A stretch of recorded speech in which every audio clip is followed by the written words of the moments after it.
Et bonjour à tous, mon nom est François Letarte. Bienvenue sur ma chaîne JDR de 30, une chaîne consacrée aux jeux de rôle sur table avec une vie de rôliste. Et ouais, j'ai le goût de cette vie de rôliste-là, vous parler de Elric Stormbringer. Ouais, ça fait longtemps que je n'en ai pas parlé. Puis j'avais un peu mis ça de côté, mais c'est un univers que j'adore. C'est une série de romans de fantasy que j'ai adoré lire. J'aime le style de cet écrivain-là. Il y a de quoi de très direct dans sa façon d'écrire.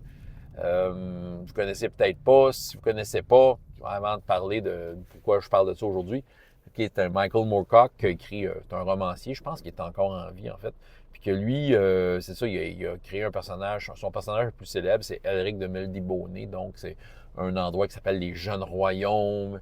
Puis, il y a comme une espèce d'empire un peu, on dirait, mettons, pour définir ça simplement, des gens d'extraterrestres drogués là, qui étaient hyper puissants. À un moment donné, ils se sont un peu... Il y a comme une implosion tellement qu'ils sont dans la déchéance, puis qu'à un moment donné, ils ont comme plus la main mise sur les jeunes royaumes. Là, les jeunes royaumes, ils se rebellent. Là, tu as des gens qui se liguent du côté de la loi, il y a des gens qui se liguent du côté du chaos, puis les dieux de la loi et du chaos trouvent ça bien drôle ou ne trouvent pas ça drôle, mais ils essaient de dominer sur l'autre, évidemment. Il n'y en a pas un ni l'autre disons, qui a intérêt à gagner pour les vivants. Puis, tu sais, c'est ça, c'est toute une saga. T'as Elric lui-même, qui est le dernier empereur de Melniboné, puis justement, il arrive dans ce contexte-là où la déchéance de Melniboné fait en sorte qu'ils sont plus l'empire qu'ils étaient. Mais oui, c'était des pas fins en passant. C'était pas... Le glorieux empire, ouais, c'est glorieux pour les Melnibonéens, pour le restant du monde. C'était des esclaves torturés. Écoute, c'est assez décadent, là.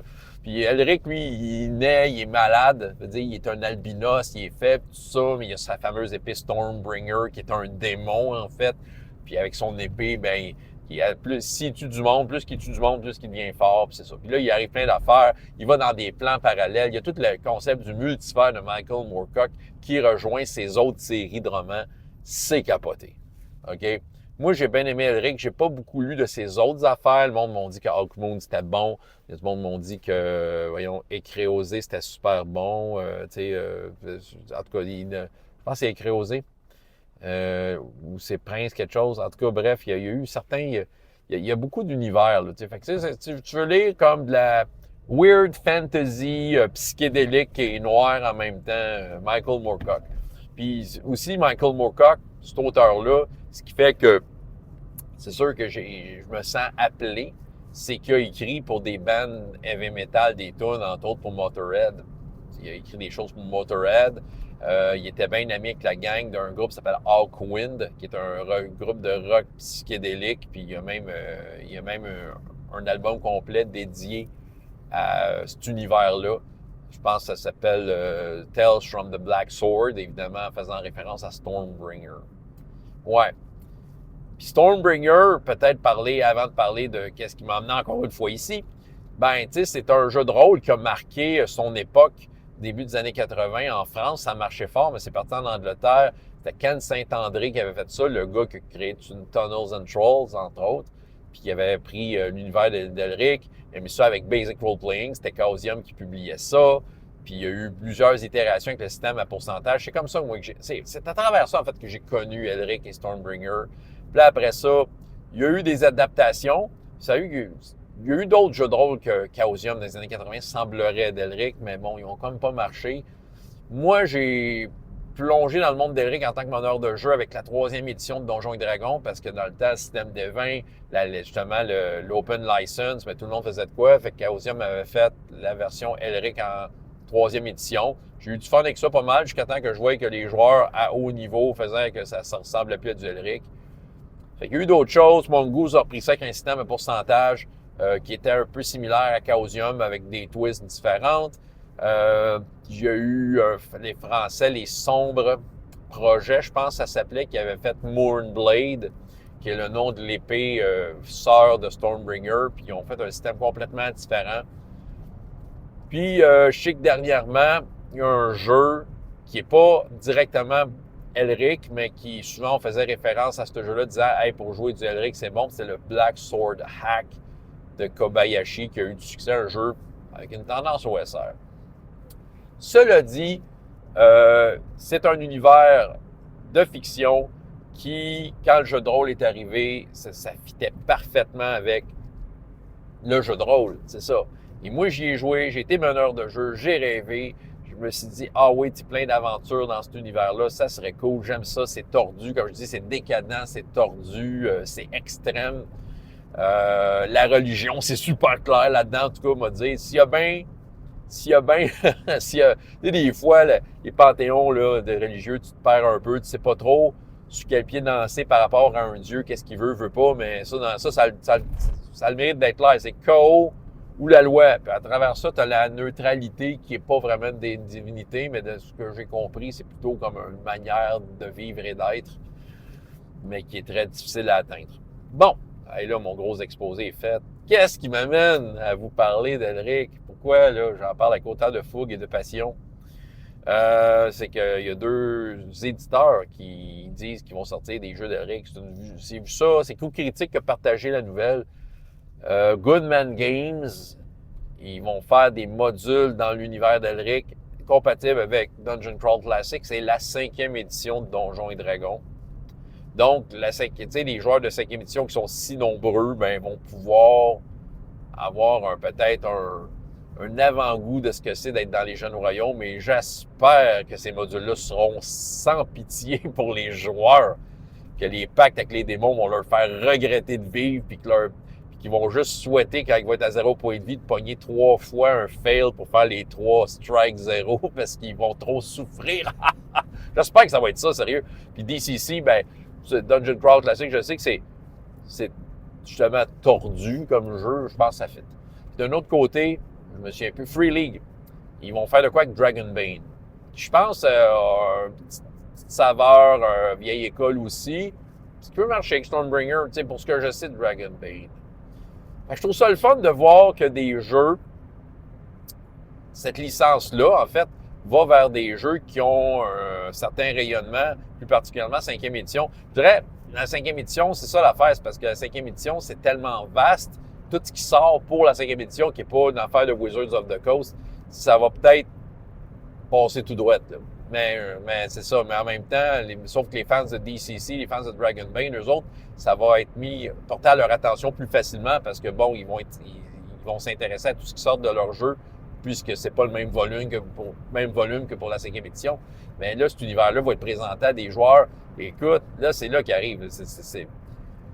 Moi, ça me donne le goût de jouer à ça. Je le ferai pas, parce que, bon, pour le fantasy, je veux dire, mon choix est fait, avec le temps que j'ai, avec l'investissement de temps que j'ai, avec le temps que j'ai, bon, comment je peux dire, avec le temps de vol que j'y ai consacré, là, je joue dans RPGS. C'est ça, tu sais, là, j'ai comme pas de besoin d'aller dans un autre univers de fantasy. RPGS vit en moi. Tu sais, sortir de là, tu sais, je sens pas le besoin de sortir de là, j'ai de la fantasy en masse. Mais ça reste quand même une source d'inspiration. Moi, tu sais, c'est ça qui arrive.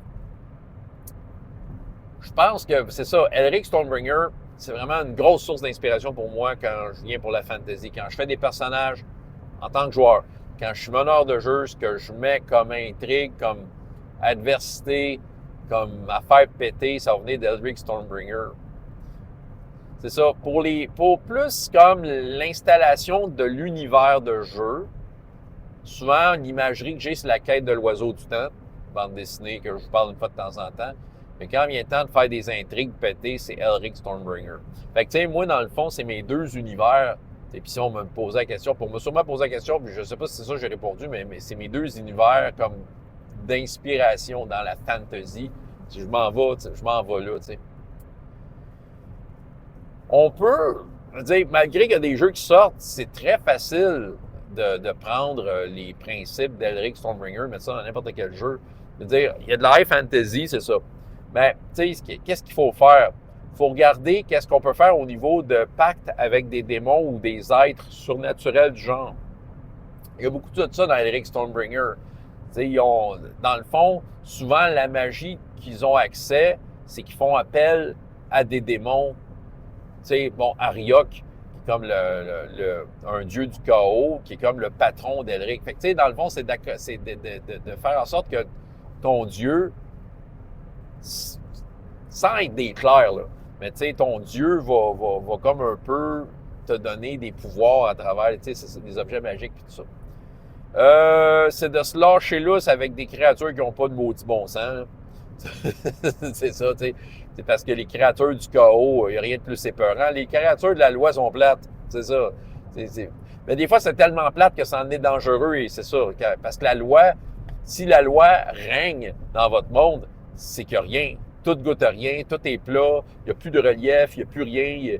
La nature, il n'y en a plus, tout est plat. Si la loi gagne, c'est comme un univers de rien et plat. Tandis que le chaos, c'est comme tout, puis tout en même temps. Puis tu rajoutes un peu de tout.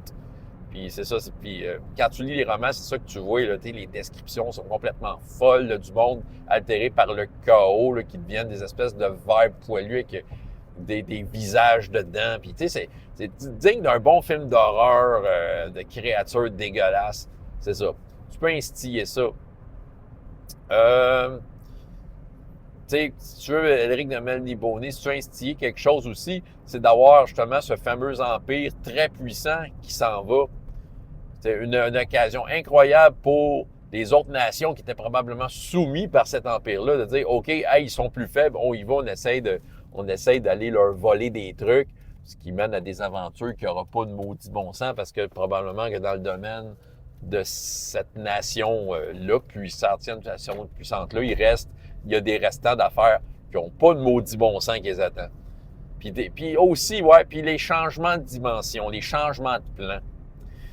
C'est ça, Donjons et Dragons, parmi toutes les inspirations qui ont mené à sa conception, surtout dès le début, ben ça, je l'ai déjà dit, tout ce qui est alignement, ça a été pris dans Elric Stormbringer. C'est avant qu'on ait le neutre bon puis le chaotique neutre. Ben c'est ça, c'était la loi, la neutralité, le chaos, puis c'était pris d'Elric. Ils ont juste développé un moment donné pour peut-être définir plus d'affaires, comme on le sait aujourd'hui.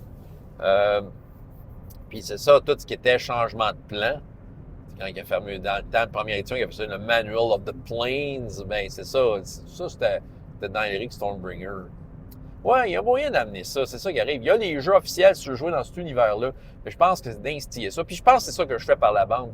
C'est pour ça que, aussi, dans le fantasy, même si je jouais Elric Stormbringer, j'étais un peu excité, j'ai envie d'y aller, mais en même temps, comme je dis, je suis dans RPGS. Puis tu sais, il n'y a rien qui empêche de prendre exactement tout ce que tu aimes d'un univers fantastique que tu aimes, puis de l'amener dans n'importe quel autre, de le transposer. Fait que je pense que ce qui me fait du bien, c'est ça, c'est de transposer ce que j'aime d'Elric dans ce que je fais, ce que j'aime de la quête de l'oiseau du temps, puis ce que j'aime d'ailleurs, tu sais, des affaires du Seigneur des Anneaux, puis ça, tu sais, c'est ça, tu sais, je pense que tu peux faire la salade. Tu sais, dans le fantasy, c'est ça qui est le fun, tu peux faire la salade que tu veux, puis voilà, tu la brasses et tu la dégustes.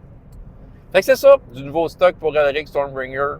Allez voir ça, je ne mettrai pas de lien, mais vous pouvez aller voir ça, 2 compagnies qui ont décidé d'emboîter le pas avec cette licence basée sur une série de livres légendaires. Voilà, j'ai fait mon petit speech sur Elric Stormbringer de 2026. François Le Tarte de JDR des 30 et jusqu'à la prochaine fois. Ayez autant de plaisir dans la vie que dans les jeux. Au revoir.